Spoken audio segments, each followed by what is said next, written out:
પરમ તત્વ તો એક જ છે, પણ એને બધા જુદી જુદી રીતે ઓળખે છે. જે લોકો યોગના માર્ગ પર ચાલે છે એ લોકો એ પરમ તત્વને બ્રહ્મના નામે ઓળખે છે. જે લોકો તત્વચિંતાના માર્ગે ચાલે છે એ લોકો એ પરમ તત્વને પરમાત્માના નામથી ઓળખે છે.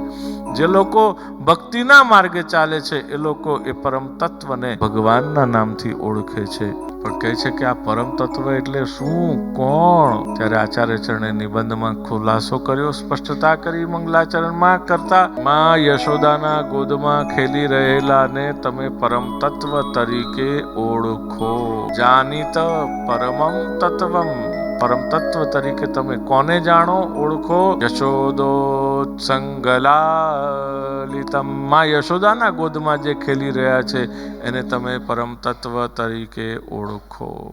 બોલો નંદ યશોદા લાલ કી જય.